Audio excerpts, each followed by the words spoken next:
So thank you, Benji, for joining us today. Can you give us just a little information about who you are, where you came from, what your nutrition journey is all about?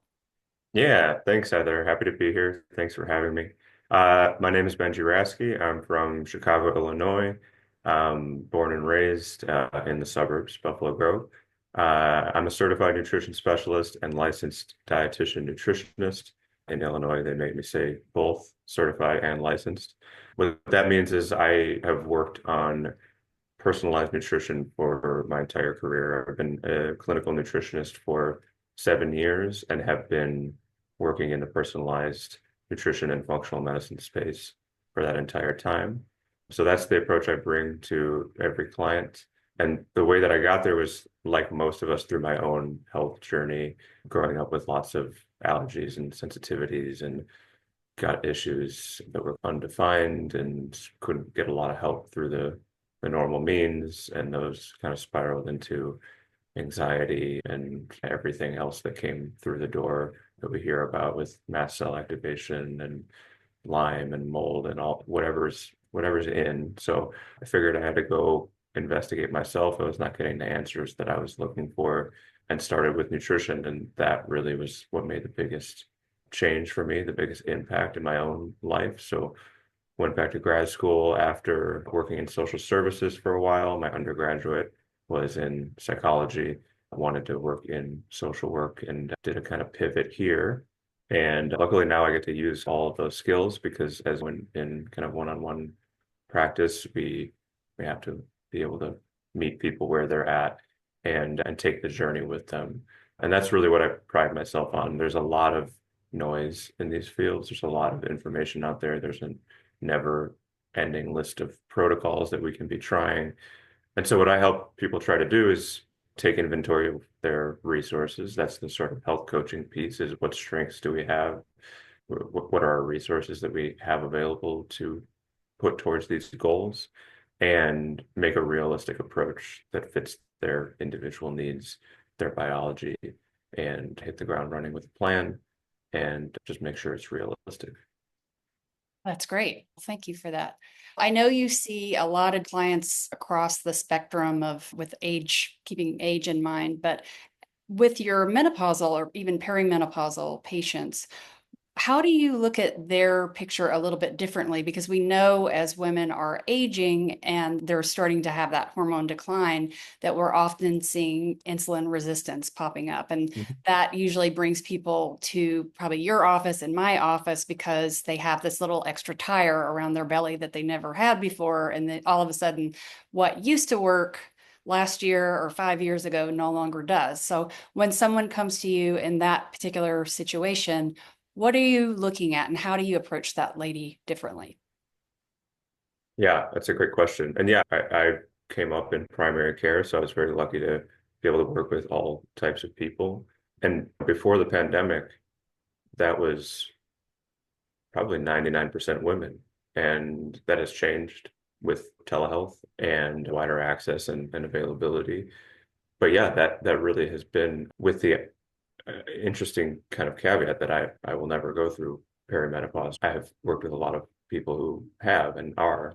And the beauty of personalized nutrition, and I suppose I should define that personalized nutrition is not, it used to be a marketing term, but there's actually a significant field of study on personalized or sometimes called precision nutrition. And what that means is essentially we're not putting as much stock in population data as we are in individual data. If we have the person's genomics, microbiomics, metabolomics, how they're responding to foods, their blood sugar. So if we have a CGM for the patient or client, we're able to look at that on an individual level. And And of Benji, course, can I just stop you there? Can you explain what a CGM is for people who don't know what that is? yeah, so CGM, continuous glucose monitor, many people, if they don't know what it is, they'll actually have seen a little patch on the back of someone's arm. And that's essentially a little kind of sensor that's poking into their interstitial fluid. It's not actually poking into the bloodstream, it's poking into their skin, but it's measuring their blood sugar in real time. And this, of course, was developed for diabetics and particularly folks who are on insulin who have to know with more precision how much insulin they need to be giving. Mhm. And then later models were able to just connect directly to people's insulin pumps so that even in the middle of the night, if their blood sugar dipped too low, they were able to turn up the pump and give them more insulin. Now this is scaled out into type 2, into prediabetes, and now the general public. And in fact, Dexcom, which is the leading brand that makes these sensors, now has a fully public version of this. And what this has done is made it way more available for us to know what our blood sugar responses are to individual foods at any given time. And we can use that. And now there's been studies in the last 10 years or so using these and showing that even the glycemic index, which we tend to think of as, okay, we're eating low glycemic, we're eating to manage our blood sugar, we're eating high fiber, high protein, low to moderate fat, and pretty low carb. We tend to think of that as low glycemic. Now we know that everyone has different responses to even those foods. Mhm. Something like oatmeal, which we tend to think of as like moderate glycemic, it's high in fiber. We think of it as heart healthy. Some people spike, like myself, that's one of the things that reliably spikes my blood sugar out of range. So, but that might not be the same for you. It might be that rice spikes you, but oats don't. So Right. now we have that data on an individual basis, and that makes my point very well, which is that when we have that available, that's what we're looking towards. I don't have to give someone a kind of DASH diet or a Mediterranean diet. I can give them a personalized diet based on that data. And what that tells us is we all have a different carb tolerance, essentially. For some people, they can just handle far higher concentrations of carbohydrates and even refined carbohydrates. Mhm. And for other people, they have to really keep it in check. And I think this is such a pivotal thing to talk about in this conversation, in particular with women going through perimenopause and menopause, because as we know, as hormones are declining and we're starting to see a shift initially in the weight, but what we know that's all about is this insulin resistance creating visceral fat. So the way we're utilizing our glucose and our insulin is shifting and changing. We've shared patients in that scenario and having discussions about what types of foods for this particular person are going to help them move the needle in terms of they're getting their hormones dialed in. They are able to know what foods are potentially not the best choice for them in terms of controlling their insulin. And so putting this all together, like this package together and having a CGM, testing those foods so that you can have this, it's almost like it's like secret data almost about yourself. You could extrapolate this to pretty much anyone, but it gets really granular and specific when you're talking about an individual.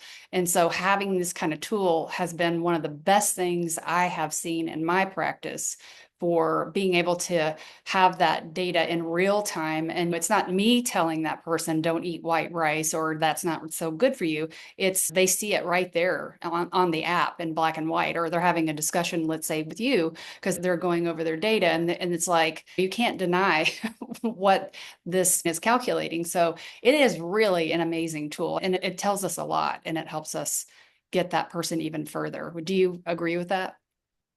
Totally. Yeah, that is part of my approach is we all talk about the kind of foundations of health or all the things that we need to focus on in terms of optimizing our health. Obviously, sleep, stress, nutrition, Sure. fitness, connection, social relationships, spiritual health. It's invaluable data. We work with the labs that they do have extensive blood work and take account of not just fasting glucose and A1C, but other markers like C-peptide, which are showing us a good window into their insulin response. Mhm. And for some people, it's they're making adequate insulin. It's not a problem of not making enough. Some people are making too much, some people are not. There's a great marker called glycomark, which will give us a measure of your glycemic variability over the last 14 days. And Yeah. it's also worth mentioning glucose responses, blood sugar spikes, of which we typically use the range of 70 to 140 milligrams per deciliter Mhm. being optimal. That's a huge range. Most people are not 70, but that means fasted or in a fed state. So you eat, you still want your blood sugar to be under 140, ideally. And when we wear a CGM, we notice that's not always the case, right? Yeah. But it's not the only type of response we have to food. There's a digestive response. Do you actually tolerate this food mechanically from a physiological perspective? Did you chew it well enough? Did your stomach work properly? Do you have enough enzymes and bile to break down the food, which is often not the case?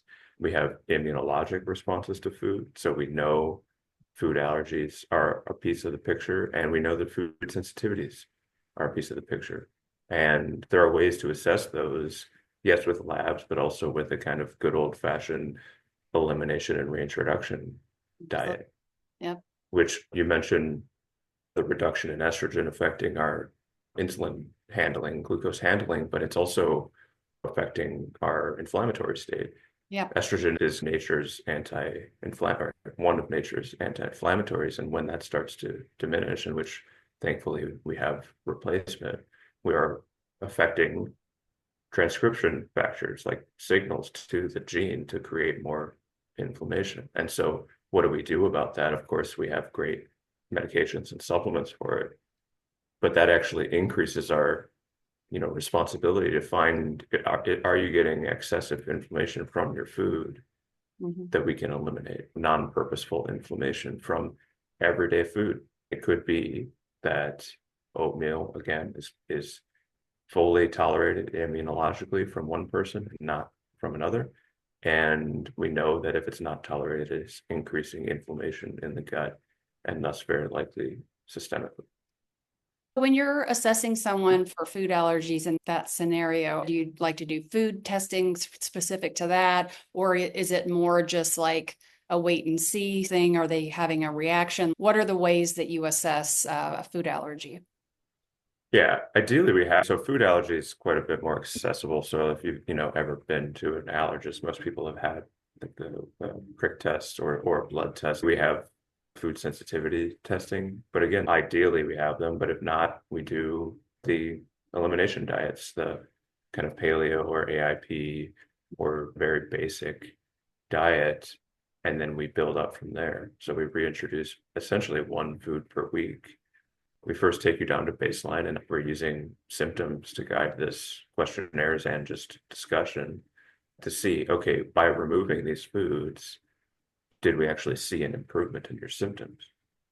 We throw it away, but then we add them back one at a time, give time for kind of a washout period, and we assess continuously. The other way to do this, which is certainly path of least resistance, is removing one food at a time, which typically that's gluten or dairy or both. Some people see huge benefit to that, but we now know that it could be any food, really. Mhm.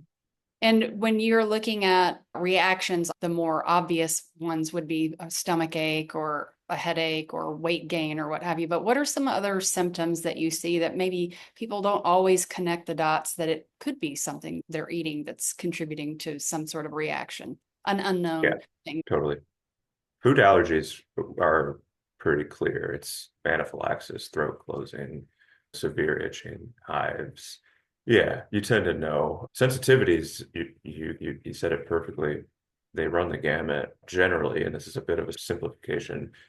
IgA responses, immunoglobulin A responses, we'll see in the gut. It's a direct lining of the intestine inflammation, which that's not in and of itself a bad thing because that's the job of those immunoglobulins. They're sitting waiting to target a problem. The problem is when they are astronomically out of range and for excessive amounts of time. Right. So you eat a food. I think obviously gluten is like the best example of this. Putting celiac aside, non-celiac gluten sensitivity, Mhm. we people generally experience in the gut.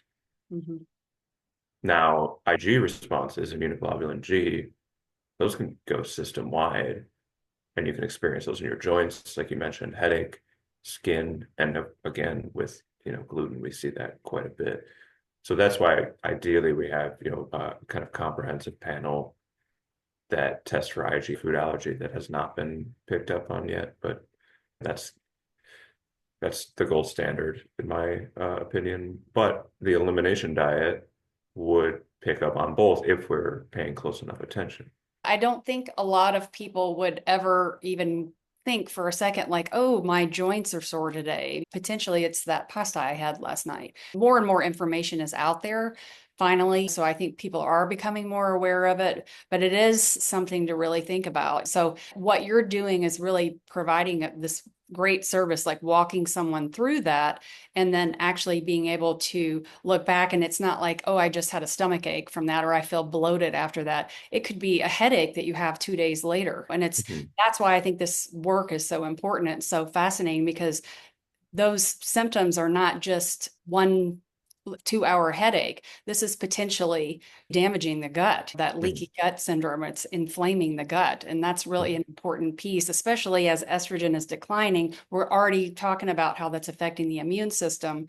So if we're then throwing more fuel into the fire by eating a food that's causing another reaction, these really good information to know for your overall health, not only for weight loss, but definitely for your whole health picture. Totally. And that's what that washout period, which we could have a whole discussion on the logistics of the elimination and reintroduction. Most people have some experience with this because elimination diet could be anything. A vegan diet is an elimination diet. You're eliminating animal products. Mhm. Keto, you're drastically reducing carbohydrates. Paleo, you're avoiding legumes, dairy, whole grains. Whole 30, I think is probably the most popular, and perhaps most people have, if they've done an elimination diet, it was Whole 30. So that is essentially a paleo diet or kind of an AIP Mhm. approach, autoimmune paleo. The tricky thing is it's a great product essentially, but it's 30 days. Yeah. And you do an elimination for 30 days, you're you want to get those foods back in. And most people I've talked to who have done it have not done the systematic reintroduction of Mhm. one food at a time. And so almost across the board, they feel great on Whole 30, Right. although somewhat deprived. And then they add it all back in. We don't actually know then why did you feel better from this diet? Was it that you removed dairy, gluten, all of their grains, legumes, processed sugar? So ideally, we add one food back at a time. And when we have testing, we can skip this step. We just remove those foods, Yeah. but you do still have to add them back in one at a time. You add it back in, eat that food, say it's yogurt, eat that for 4 days, and then you take a 3 day washout period because those IgG responses, the ones that we classically consider as food sensitivity, they could show up 3 days later. They Yeah. could be systemic responses that we didn't notice the joint pain the first 2 or 3 days, but then day Mhm. 7 we did. We have to Because flag it's that like a food. cup. It's like a cup filling up. When if you've been off for, in the example of the Whole 30 for 30 days, and you've pretty much drained the cup, and then you have that food response, it's going to take a little bit longer for that to be apparent, right? Mhm. What do you think about in terms of like intermittent fasting? Is that a good thing? Is that not a great thing? What's your take on that? Yeah, I think it's a great tool for a lot of people. Like most things in this field, it depends on the person. And we figure that out fairly quickly. We figure out the main kind of contraindication for intermittent fasting is, are you able to get enough nutrients in the day? Mhm. If you're only eating within 8 hours, and you say that's noon to 8 or 8 to 6 or whatever the math shakes out to be, Mhm. were you able to get your ideal protein intake? Were you able to eat enough to get all of your micronutrients? Of course, we have safety nets, we have supplements, but it's still possible to get all of your micronutrients from food if we're diligent about it. And some people they don't mind taking supplements to do that. Some people, the opposite is true. Yeah, So I think it's challenging, yeah, in an eight mhm, hour window to get all of that in. It can be yeah, done, but like you said, yeah. it's pretty challenging. What about a feeding window, like an ideal feeding window, if we're not on a strict intermittent fasting? What's your general, I have my general rule of thumb. What's yours? Yeah, I think of that similarly. Some people do great with an 8-hour eating window. Some people do perfectly fine with a 12-hour eating window. Mhm. Personally, I've gone much stricter. Like when we were first starting to see the research come out on chrononutrition, on the timing, and all very compelling and interesting. And we were seeing at the same time the kind of fasting and fasting mimicking diet research coming out. I was like, oh, we need to shorten this as much as we possibly can. But then we started to see research coming out that actually shorter might have some detriments, and taking it to its extreme with one meal a day, there are studies showing people increasing their lipid numbers. Mhm. Mainly the benefit that we're seeing from that is you're ideally eating less close to bedtime, so you're improving your sleep quality Yeah. and your digestive quality. It's not, you can't really multitask those. You have to either do digest well or sleep well. And we're reducing calories. Yeah. Intermittent fasting or time restricted eating are great tools for caloric restriction. The autophagy thing, certainly giving more time for your food to digest is great benefit. We should be doing that ideally between every meal, not just once a day for 16 hours. It's a good. In the end, it's about, can we reduce our energy balance? Can we better manage what we're eating? Mhm.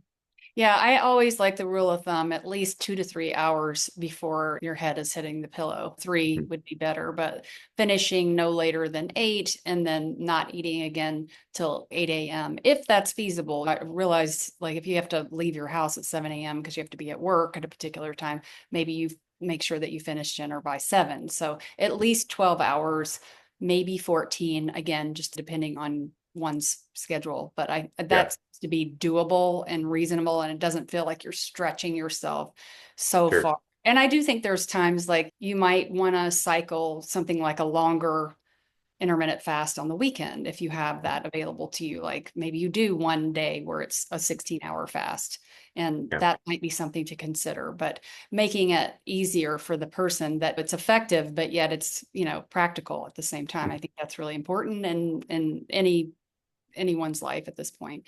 So let's move on a little bit to, we were talking about macronutrients and micronutrients and making sure that we're getting all of those in a day. So I want to talk first about protein and how Mm. important that is in with women who are really needing to start thinking about their body composition because it is changing. We want to look at not going through sarcopenia. So it's really nice to have some muscle on the body so that we're protecting our bones. We're also having a place for insulin and fatty acids to Mm. land the muscle. And the more Yeah. muscle we have, the more real estate we have to mop up those things. So, in your opinion, what do you think is a good goal for protein for a person in that age range?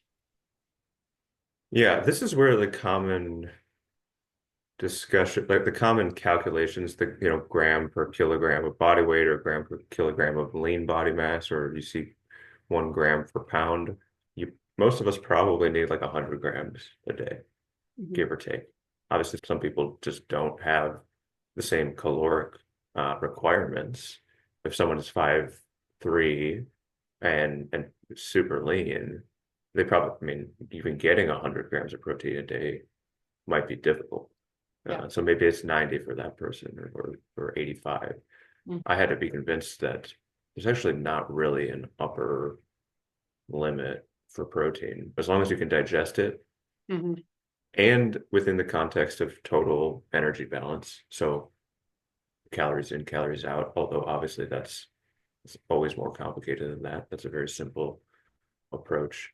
But you certainly don't want to be eating 3,000 calories a day because you had to have 200 grams of protein if you're only burning 1,600 total calories.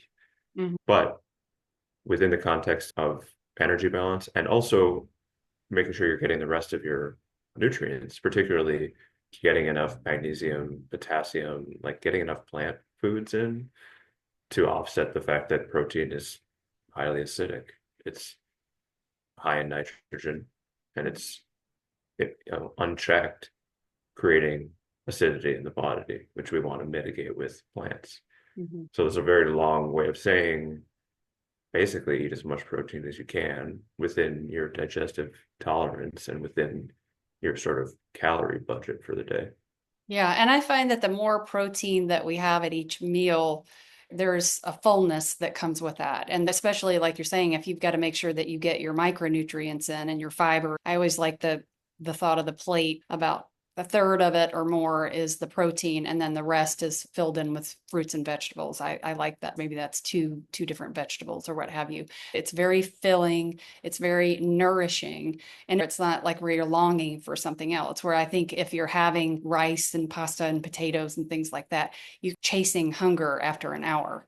And so Yeah. those things are quick energy, yes, because that's we run on glucose, but in the long run, they can be detrimental to having on too regular of a basis. So in terms of protein too, I think we're burning more fat, we're burning more fuel, we're burning Mhm. more calories in order to digest that protein. That's also a plus. We're going through more fat oxidation with more protein.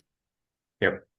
Yeah, and I always, this is part of the discussion too. One, protein is a mild GLP-1 Yeah, agonist, in part why it's more satiating. It's not that it takes up more space in the gut. It doesn't. It's 3.5 ounces of chicken versus 3.5 ounces of chickpeas. Like the chickpeas take up way more space. exactly. So they're engaging your stretch receptors in your stomach. You will feel more full from that, but you might feel more satiated from the combination with more protein.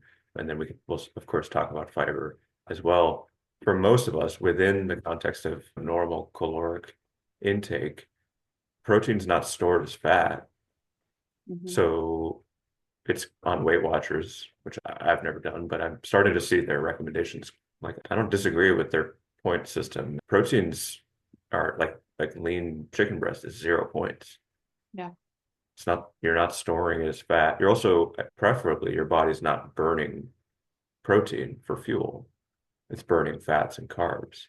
I Yeah. think, in fact, even with the discussion of CGMs and glucose monitoring, we're not really sure what's going on in the body. We just know that having normal blood sugar is good and having high blood sugar is bad. Yeah. So with protein, it's not that it's technically free calories, but it's about as close to free calories as you can get while also obviously benefiting everything else in the body. We have to remember amino acids, proteins are not just for building muscle, they're also all of our structural material. They're what we create enzymes out of and DNA and cell structures, neurotransmitters. If we don't have enough protein, we this is what people see, myself included. I was vegan for 6 years and fully believed it was the best way to eat for everyone. I was proselytizing this before I went into my nutrition program, and then incidentally was course corrected by my first patient. My first patient, I tried to get them on a vegan diet, and they were like, "I'm not going to do that." And I said, "Oh, I guess this is not for everyone because not everyone's willing to do it, nor would it be beneficial for everyone." Yeah. So, but I was a very stubborn vegan and I was probably getting 50 grams of protein a day. I thought I can eat chickpeas, I can eat peanuts, like protein powder if I have to, but I was staunch on this, but my digestion was terrible. So I might have been getting en masse, like bulk, 100 grams of protein a day, but I was not digesting even half of it. So when I started to incorporate animal proteins back in, Mhm. it wasn't just, oh, now all of a sudden I can build muscle again. But that never really changed, at least in my case. I was able to think better. I was able to just generally function better. My labs improved. Like they did the complete opposite of what you might expect. My cholesterol improved, my digestive function. And it's in part one, because there were probably plant foods that I wasn't tolerating or digesting, but also I didn't have the building blocks for my cells. Right. The amino acids. Yeah. Yeah. So that's a long way of saying, you eat protein, and again, your body doesn't want to, protein is like the most precious resource. Your body doesn't want to store that away as fat. It wants to use it immediately. Ex- Similarly, it does not want to burn it as fuel. It makes it a lot harder to eat higher carb or higher fat if you're shooting for 100 to 200 grams of protein, depending on your size. Mhm. So, speaking of carbohydrates and glucose for nutrition and as a part of the diet, since we primarily run on glucose for the most part, unless we're intentionally trying to run on ketones, which is a whole other conversation, but for the regular everyday eater, can you explain to us a little bit about how glucose works from carbohydrate? Totally. Yeah. So that's exactly right. And important to remember that we do require glucose for Mhm. everything. It is the primary and preferred fuel source of every cell. And that doesn't mean that we require carbs because we store them in our muscles in the form of glycogen. We can break down fats into glucose essentially. It's a bit simplified, but in the cells it works. We start digesting carbohydrates in the mouth immediately, whereas the other macros we mechanically digest them with chewing, but they don't start breaking down until further down in the gut. But we have salivary amylase. We start enzymatically breaking down carbohydrate in the mouth. Mhm. You swallow it, it goes straight through the stomach. You have more enzymes in the small intestine that break it down even further, absorb those through the intestinal wall into the bloodstream. They're sent straight to the liver. The liver is our kind of hero. It really is doing most of our metabolic work for us. Yeah. Sent to the liver, packaged for dispersion throughout the bloodstream, and is sent out into the periphery, into the cells. Now, ideally, that's mostly getting absorbed up into muscle because ideally we have exercised or moved our bodies recently enough to signal the cells are signaling we need more glucose. We're Hmm. burning glucose to create fuel, so send us more. Hmm. So this becomes important because this is the best tool we have to mitigate high blood sugar is exercise. Hmm. So before your biggest meal, like before you go out to Italian dinner and get like you're gonna eat a ton of pasta, get even if it's just a quick workout in and burn some glycogen, some muscle sugar, and that way this sugar or carbohydrate that you're digesting that's the first stop on the tour. It's replenishing your muscle stores of sugar. Right, because that's what I'm thinking about with this whole kind of carbohydrate conversation in the sense that if we're taking in a reasonable amount, we immediately use that for fuel, gets facilitated into the cell with insulin, and then the rest is a little bit is stored in the muscles and maybe a tiny bit is fat. But if we're not moving or we're having excessive carbohydrate consumption, that's where really problems start because that's when we Mhm. start to pack that glucose on that's stored as fat for Yeah. later use. And it's like so when we were going 3 days without food or we're scavenging for food because we had this little extra bit of a fat pad that we could tap into if we needed to. But in our everyday kind of modern world where we're never missing a meal, let alone a whole day, and certainly not 3 days, this is where it becomes problematic. Yeah. And in that non-exercised state, you might say, this looks a little bit different. That requires insulin. So the pancreas produces insulin. We have two phases of insulin response. The first one, so you digest your food, ideally not just plain old carbs. Ideally, this is in the presence of protein, fat, and fiber, which are the as far as macronutrients, those are the ones that are really stimulating GLP-1 in the Right. gut. Because that first phase of insulin is highly dependent on GLP-1. So it's worth taking a minute to double click on that because we are now all very familiar with GLP-1 agonists, Ozempic, Wegovy, semaglutide. Why is it that these are the most successful weight managing drugs of all time? And also some of the safest is that they are, they're not typical pharmaceuticals. They are stimulating a hormone that's naturally occurring in the human gut. In fact, two hormones, GLP-1 and GIP. But just to focus on GLP-1 for now, that's the natural signal that you're digesting food. So it's when our moms told us growing up, like, eat, slow down, eat over a longer period of time, chew your food, give your stomach time to signal to your brain that it's full so that you don't overeat. That's actually true. It's not like diet myth. That's GLP-1. Mhm. It's signaling to us, oh, wait, I'm full, I'm satiated. And GLP-1 is not an appetite suppressant in the truest sense. It's doing so through the mechanism of satiety. GLP-1s are essentially satiety boosters. Now, what it's also doing is signaling to the pancreas to release more insulin. Like, Mhm. we got to deal with these carbs, release the insulin, Right. and signaling while doing so to the beta cells of the pancreas, okay, you got to start pumping out more insulin for the next phase, essentially, of insulin secretion. Mhm. Mm. And what's interesting is the cells in the lining of the gut that make GLP-1 also have estrogen receptors. So Hmm. again, bring it back around to hormone decline, we do see a decrease in GLP-1s pretty much across the board in 80% plus women that are going through menopause. And that's a lot of times why we start getting changes in leptin and definitely ghrelin or gremlin, I like to call it, that's still lurk in the evening when if you're not in bed on time, it's like coming out, Sure. I'm hungry. Yeah, it definitely affects those things. So again, coming back to hormones, all of these things are a symphony, right? They all depend on one another and they do matter. And knowing this information is really valuable because once you know something, then you can act on it. You can implement different things. This is fantastic to talk about these things. So, going back a little bit to the protein, I did want to ask you for some practical tips on how that might work and what it would look like to be successful. Yeah, totally. And We're looking everybody for watching options. this wants to be fully optimized. So, Yeah. we're going to go for the top. What does that look like?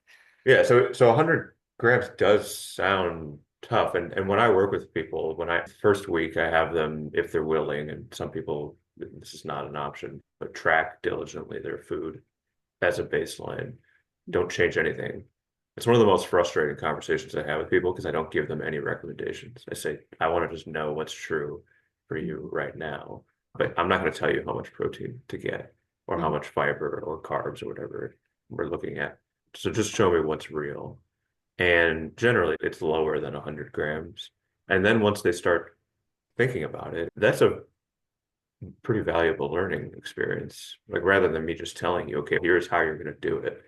You're going to eat 3.5 ounces of chicken at every meal, Mhm. and then have some small kind of high protein snack like a Greek yogurt. Or for me, and we'll talk about this because I think a lot of people do this, which is a protein shake. It's not that it's required, but it certainly makes things a little bit more convenient. Yeah. Even just by them try and whatever tool people are using, MyFitnessPal, probably the most popular, Chronometer is great. Just paying attention to, okay, what do I have to eat to hit my protein target? And that in and of itself is probably the most valuable thing that people can try. It's just, okay, this is true for my diet. If I add, and 3.5 ounces of chicken is not very much. That's like Yeah. half a chicken breast in some cases. Yeah. I Um, usually say 4, but I yeah, think it's 25 to 29 grams or something yeah. like, yeah. So you do that. I guess the first thing I could recommend is like, it's not eat less protein. It's maybe eat less per meal, just economically, like cut your chicken breast in half, or your steak in half, or your chickpeas, edamame, whatever it is, and save it for a snack or for the next meal so that you're able to disperse it throughout the day. And you probably can't digest more than 50 grams of protein in a meal, Yeah. I think that's a good point. Yeah. which some 12-ounce steak is like way more than that. Hmm. So we have advanced refrigeration. Like we don't have to really worry about food waste. And this is what how I approach it. Save it. I can eat this later. Hmm. So that's how I think about it. Yeah. So it's like maybe 25 grams per serving of chicken, or the equivalent in beef would be a little bit more. I eat a ton of turkey, especially after Thanksgiving. Thanksgiving. Yeah. So like from November until around this time, around spring, like and a lot of turkey. There's a Well, lot of turkeys left yeah, you over. stretch that. Yeah, that's a long Yeah. way. Yeah. I mean, You agree. Yeah. this is a conversation for another time, but I shop almost all of my meat is Amish. So I get from the Amish grocery store and they've got a ton of turkeys and they keep them frozen there, so I don't have Oh, to stock up on them with like a deep freeze or anything. This is starting to become a like economical eating discussion. Like, how am yeah. I doing this with inflation? I eat less protein per meal. And interestingly enough, the protein shake discussion is part of that. You Yeah, know, a that's lot a of, really good way to yeah. utilize it in a way that is we had a discussion about that once Mm, before where we yeah. were thinking about sometimes you don't feel like eating a piece of animal protein in every single meal. You might Yeah. find you're mixing protein powder and water even. You can certainly Hmm. do a shake and add all the more micronutrients and more fun Hmm. stuff to it so it tastes really good. But you can, if you just, hey, like, I don't think I'm at my quota quite yet. I need to add in a quick 20, 25 grams. I'll just use like one of these enormous, I can't even lift it, it's so heavy, protein powder. And I'll put it, Hmm. just mix it in my water and just shoot that back. So that's relatively economical way because these things are enormous, these big Yeah. jars that they mail. Yeah. Yeah. And it's an important point because I think most people, some people would think of, oh, I have to take a supplement to do this. I have to like add that to my budget. But actually, like ounce per ounce, it's like $1 or $2 per Yeah, serving. yeah, It's far more economical I agree. than most meat. Yeah. Mhm. And it's a surefire way to always make sure that you're getting whatever your goal is to make sure Hmm. you can easily meet that, even if it's the end of the day, you just need one extra serving. So I Hmm. think that's Yeah. great. Or it can be, I consider I have the same one, the pure paleo, the hydro beef bone broth protein. I use it as a functional ingredient. So I almost never drink protein shakes like with the shaker cup. Mhm. I'll have a scoop in my coffee. So I have the chocolate flavor. So I Mhm. make like a nice mocha hot chocolate sort of thing Yeah. most mornings. I'll add it to my chai as well, which is a nice kind of change of pace. I use it makes a decent flour, so I add it to like my fiber muffin recipe.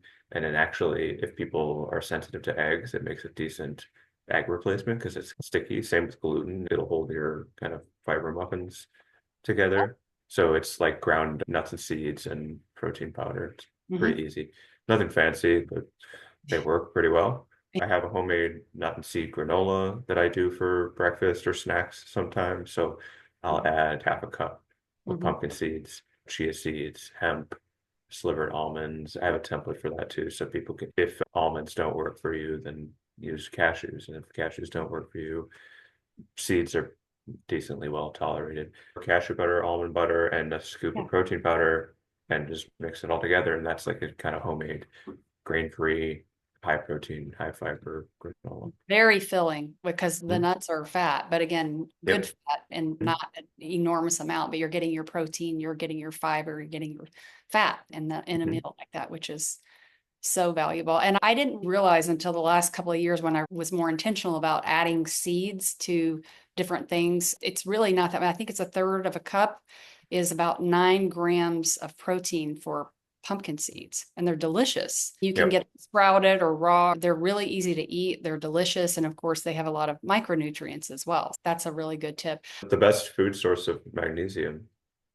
Pumpkin seeds, yeah, Yeah. absolutely. Yeah. So this week, what we're actually going to look at doing is giving you a challenge, and that is going to be looking at your protein requirements. Benji has an amazing tool that we want to show you all. So he's going to pull that up on his screen. This is something that you can go to the website, and I'll let him take it from here as to how the whole system works. And this can be your goal for the week. And if you're looking to lose weight, once you've lost weight to maintain weight, this is a really neat tool that he's going to show us here in just a sec. So we'll go to examine.com. And Examine is a team of researchers that analyze all of the kind of scientific literature started on supplements, but they're now expanding to all of nutrition and other things. And you'll search protein intake guide. And this first result here, optimal protein intake guide, you can save it so you don't have to search like that. And then there's more information on this. So a lot of this I discussed today, which you can read about. But if you want to go straight to the recommendations, you can click protein intake calculator. This is what I use for every client. So I have, in place of all my other calculators, this is the one that I use the most validated in the literature. So you'll, switch to pounds. Most of us are in pounds. If you're outside of the US, you can use kilos. Mhm. Note whether you are pregnant or lactating or not. Add in your weight, let's say 140, and you'll just say whether you're at a healthy weight or overweight, and we can see how that would change our requirements. Mainly, it just puts you in this kind of fat loss category. So we'll click that. And then they make it very easy here. So for maintenance, and we talked about this a little bit, minimal is not optimal. It doesn't take too much to keep our body running, but of course we're interested in optimal. So this is actually very interesting. I wanted to point this out, but maybe for your challenge, you would just put your weight in and play around with it and see what comes up. So for maintenance, for muscle gain, which of course we're interested in, even if we're not interested in bulking up, we still want to be stronger. That requires protein. And improve your So metabolic health. Yeah. yep, for sure. So while the minimum is 76 for a person of 140 pounds, we'll still see improved benefit up to 102 grams before there's diminishing returns. Mhm. Now, So let's say this person is looking at this and they're not so much into fat loss. Maybe they're 5'10" and they're 140 pounds. So they're at a healthy weight, but they want to gain some muscle so that they can improve their, insulin and glucose. And so would you shoot somewhere in between 76 and 102, like maybe 85 to 90? Does that make sense? Or would you just go for the 102? it's a good question. It's good to have a range regardless. So, The if you minimum. say Yeah. shoot for 102, and if some days you get 76, Yeah. great. Averages out. But for the metabolic purposes that you mentioned, let's actually fat loss is a really good way of elucidating this. So for someone who's 140 pounds, there's increased benefit up to 102 grams per day before diminishing returns. Okay. For fat loss, there's increased benefit up to 153 grams per Yeah. day. Same person, same weight before diminishing returns. So why is it that for muscle gain, we need less than for fat loss?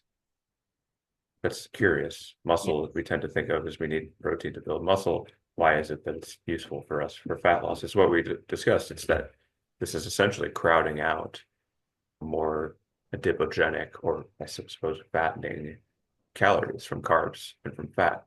Yeah. Because protein is not stored as fat and because it's not oxidized for fuel, if we're shifting towards more protein, those are, like I said, not quite free calories, but close to it. Hmm. So, and again, try to eat 153 grams of protein a day and also 300 grams of carbohydrates, 200 grams of fat. Very difficult to do. So this is why I have people focus on calories, so energy balance, with the caveat that not everyone can or wants to focus on calories, and that's okay. And protein and fiber, which perhaps we'll talk about next. Yeah. But just to summarize, so examine.com, you could even probably Google examine protein intake calculator. It would take you directly to this page. Yeah. We'll put the link down for everyone in the Great. notes. Yeah. Even though we're on the US system, like we still use the kilograms for this, and most people just, make their eyes glaze over. And we don't want to do math. That's our job, you and I, to do the math for people. So this helps cut through that. You could just go to the calculator, put in your weight. Interestingly, it does not take height into account. Yeah, that is interesting. Yeah, Because the difference between someone who's 5'3" here or 5'10" would be pretty extreme. right. In terms of fat distribution, perhaps, but not in terms of protein requirements. Yeah. Well, that makes sense. And in fact, it might even make more sense if you're shorter and weigh this same amount, you're very likely to have more adiposity than if you were 140 and 6 feet 5'10". tall. Yeah, Yeah. exactly. Because you'd be looking at gaining more muscle for sure. Mhm. Yeah, okay, this is a great tool. With our protein, this is a good way for everyone to get their recommendation based on what their current weight is, what they're looking to achieve, whether that is muscle building or fat loss. So that's a great thing to use for this week to look that up. If you don't want to go to the calculator, the best idea that we've come up with is to shoot for 90 grams of protein for this week. That's going to be the challenge. If you want to get more granular and really know what your ideal number is, by all means, check out examine.com protein calculator on there. I want to move on to something that I think we've weaved in and out of, but that's talking about fiber and probiotics and how those types of things are really helpful in the gut because they help to slow down glucose, the transportation of glucose and where that is stored. And so, with that, I'll let you talk about what you'd like to say about fiber and probiotics. Yeah, so fiber, I think of all of our kind of macronutrients, we might strategize it the same way as we would protein, which is that it's essentially free calories. If you're not digesting it, then you're not storing it as fat and you're not oxidizing it or burning it as fuel. So if you were to shoot for, say, 50 grams of fiber, which is double the RDA, the recommended daily allowance, um, you'd be crowding out a lot of other foods. Mm-hmm. It's very filling. There's some evidence that some fibers are GLP-1 agonists. It's not as clear as it is for protein and fat, but certainly some. We don't eat macronutrients. We don't eat protein, fat, fiber, carbs. We eat foods. So Right. we want to be combining our foods in ways that are combining these in good amounts, which that's part of why I developed my homemade granola that we're sending out, the fiber muffins that are basically high protein, high fiber, moderate fat from nuts. So that's a big part of it. Of course, it's all, you mentioned probiotics as well. This all falls under the category of supporting a diverse and healthy microbiome. Obviously, there's a lot of research in this area as it relates to metabolism. And this is a crosstalk. We know that not only are we manipulating the microbiome, the immune system is trying to manage the microbiome in the gut, but we know that the microbiome is also having effects systemically in kind of the host in our body. And one of the main effects that it's having is producing short chain fatty acids. SCFA is the kind of most famous one and probably the most important is butyrate. Yeah. So we produce these are now we can buy these as supplements. They're called postbiotics. So we have prebiotics, probiotics, and postbiotics. And so you can take this, but really this is the most that we know about why is fiber important and why is the microbiome important. The microbiome generally consumes whatever escapes digestion, which tends to be fiber, prebiotics, resistant starches. But our microbiome, the trillions of microorganisms in our gut that we allow to live there we have a symbiotic relationship with them. They consume our food scraps and they produce postbiotics, short chain fatty acids, which in turn feed our cell walls so that the cells in our colon, that's their main source of fuel. So that's how they repair themselves. Those short chain fatty acids are also anti-inflammatory. So they're a signal to the gut wall, which are essentially immune cells, colonocytes. They're chock full of immune modulators. They're saying all is well. Everything's okay here. You don't have to be on high alert for infection or dysbiosis. We're getting all the food that we need. Mm-hmm. Yeah. We need resistant starches, prebiotics, fibers for that purpose, in addition to, of course, just having more bulk, healthy poops, Yep. uh, fullness, satiety. Right. Because our detoxification system is reliant on those bowels moving. So this is a Mm. surefire way to keep that system moving along so that we feel well. That's really important.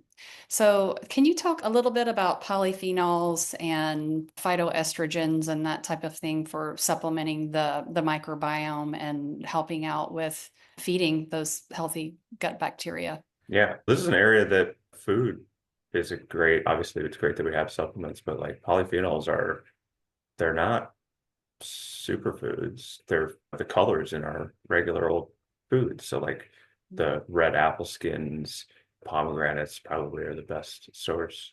Grapes, berries. Like when we talk about why are berries healthy, even people on a ketogenic diet will still eat berries. Of course, they're low in sugar, but they're also full of polyphenols of and it's the pigment. And in a sense, what is a polyphenol? It is the medicinal property of our foods. When we talk about food as medicine, we're actually literally talking about the pigments, the colors. Mhm. And so the main benefit those seem to be having is modulating the microbiome. Yeah. So take green tea, for example. There's more evidence on green tea being a kind of healthy modulator of the microbiome because it's able to knock down the nasty bugs that tend to overgrow the opportunistic bacteria and fungi, while at the same time supporting the commensals, the bugs that we want to be there, and the ones that we tend to consider to be probiotic.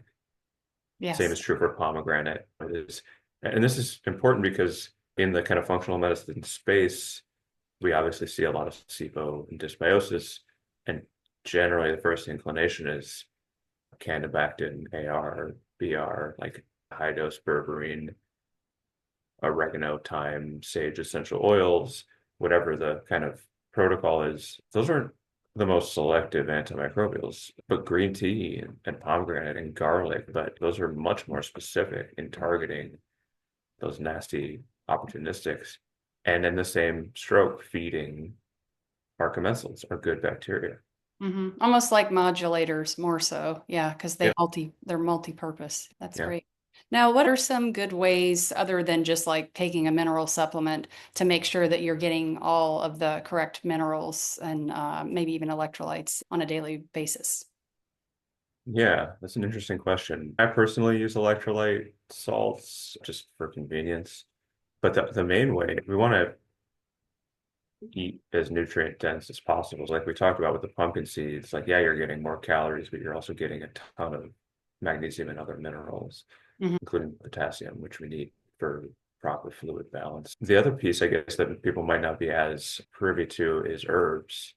So I think that's how I bridge the gap, like high mineral herbs like nettle, horsetail, which interestingly, if anyone's taking a multi-mineral, there's very likely horsetail in there Mm. because it seems to also help with the absorption of those Yeah. minerals.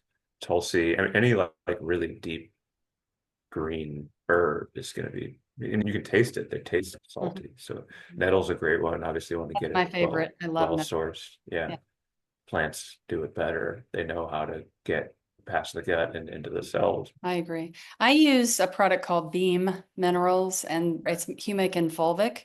And there's an electrolyte called Electrolyze, and then there's a mineral supplement, and you use them in combination. I like to use those with patients when I am trying to get them in a state of really being able to receive and process and biotransform the hormones. And I find that it's a good cell cleaner, so it easily goes back and forth through the cell membrane.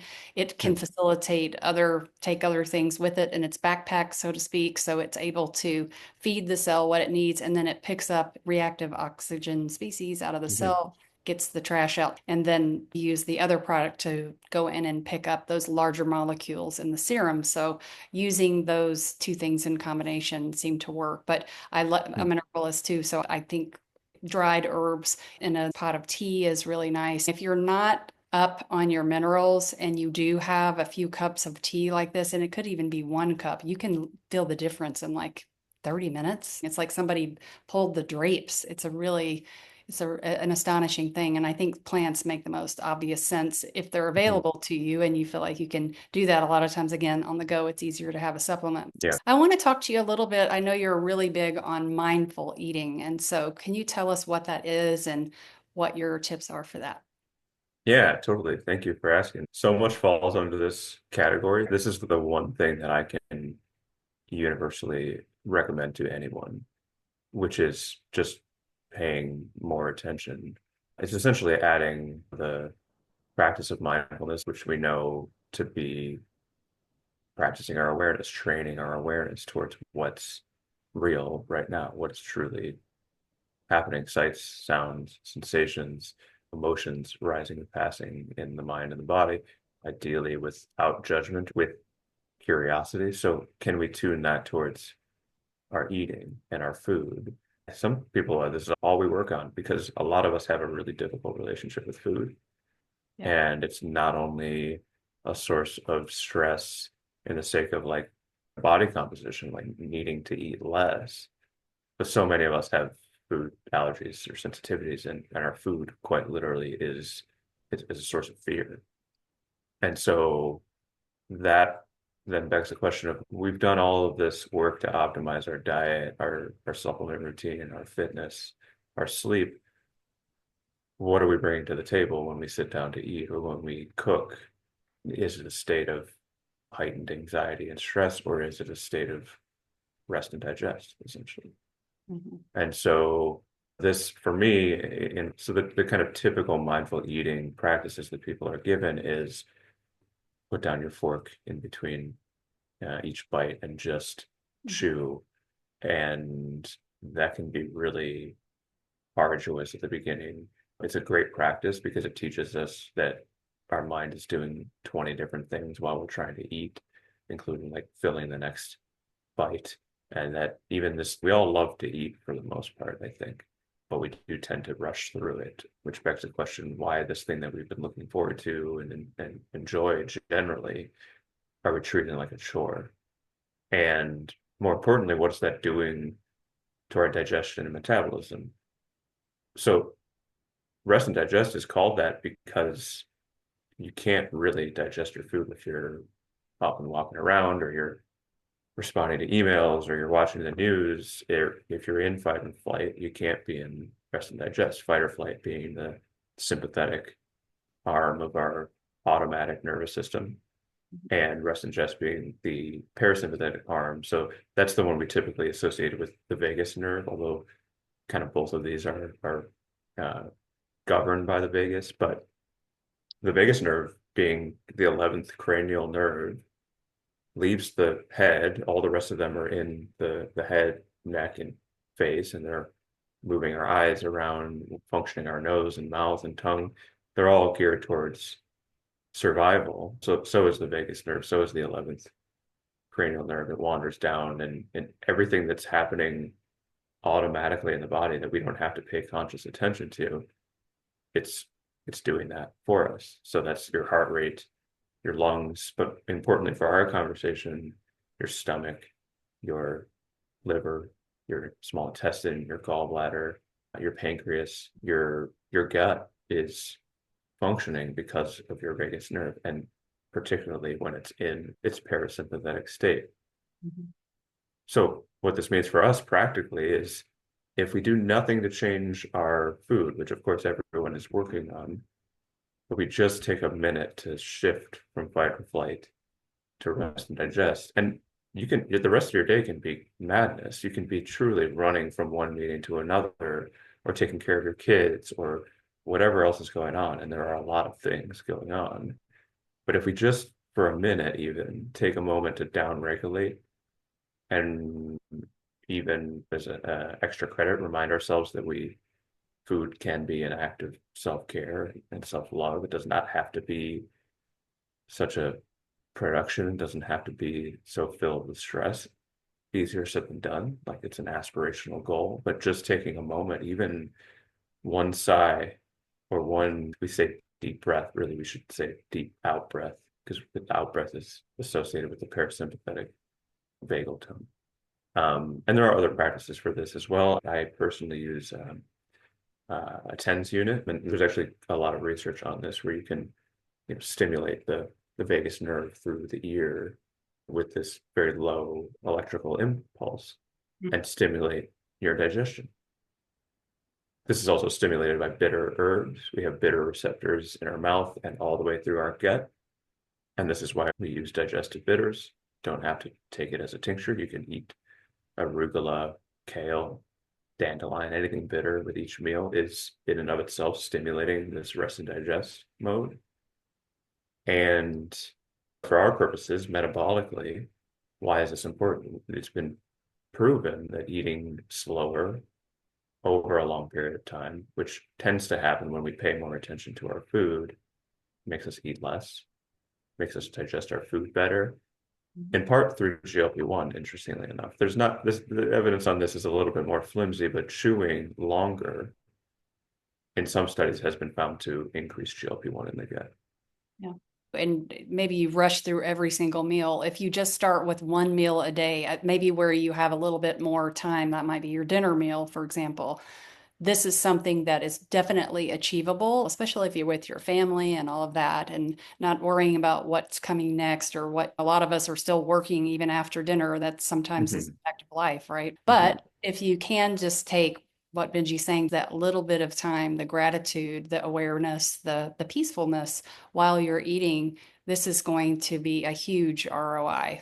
And if you can't, use the passive form, which I can share the link for that as well, the TENS unit that I Yeah, we'll put that in the use and note. recommend and the ear clip. That way you can practice rest and digest and relax. For me, it's been indispensable. I would be a crazy person if it weren't for my mindfulness practice that I also try to transmit to my meals as well, to just slow down and enjoy it. My dad's very good at this. He treats every meal like we're on vacation. Like anytime we go out to eat, he's like, order all the appetizers. I'm like, we're just down the street, but he he loves it and he enjoys every bite. He's not trying. So I try to be more like that. Yeah. But the breath you always have, and it doesn't take anything fancy, just extending the exhale Mhm. for a few minutes. Full exhale cyclically for 5 minutes has been shown to reliably downregulate us into rest and digest. And maybe we'll close with this. This digestive function, again, these are as close to nature's GLP-1 agonist as it gets. In fact, bile released by the gallbladder made in the liver directly stimulates GLP-1 in the body. And it has to be in a rested state to function optimally. Yeah. And I think this last week we talked a lot about stress management and cortisol. And this is a great bridge or escorting that along with us while we're eating.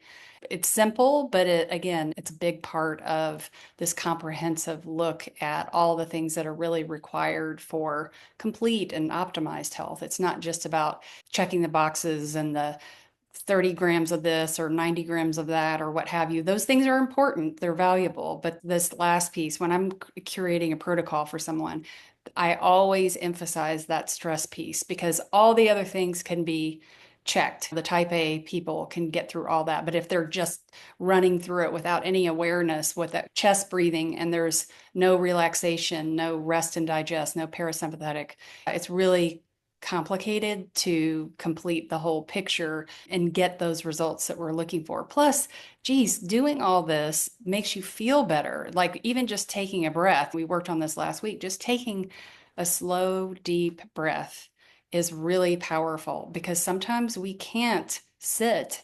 If we're traumatized, it's very difficult to sit in a meditation because you're sitting and you're thinking about that trauma. But with the breath, that's always something that you can use, even if it's 30 seconds, to regulate the nervous system. These are invaluable tips. And so I appreciate you going through all of that. And we're going to make sure that we put all the notes with everything that we talked about. So is there anything else you'd like to say before we wrap up?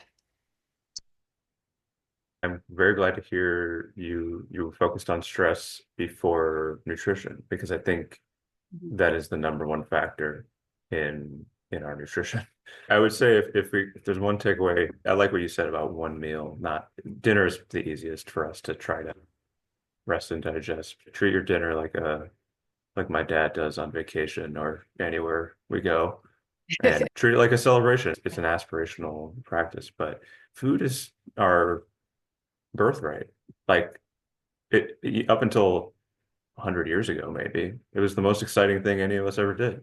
Mhm. And in many cultures, it's celebrated like this all the time. I Hmm. think, again, culture, society, and all of that, we have, and we're realistic. That is what is going on, but you have agency over you. And sometimes it's just a simple reminder of like what you're saying, Benji, is that we probably know a lot of this already. There's no reason you shouldn't be able to have a dessert once in a while or to not exactly meet your protein requirement one day. We don't want to be rigid because when we have rigidity, then that makes us stressed out. So we're talking about simple goals that are relatively easy to reach, having them written out so that you can follow them, and then also doing that with kindness to yourself and an awareness around what you're doing. And so that you can take those nutrients in, you can assimilate them, you can use them because they're going to be a lot better assimilated if you're in a relaxed state, right?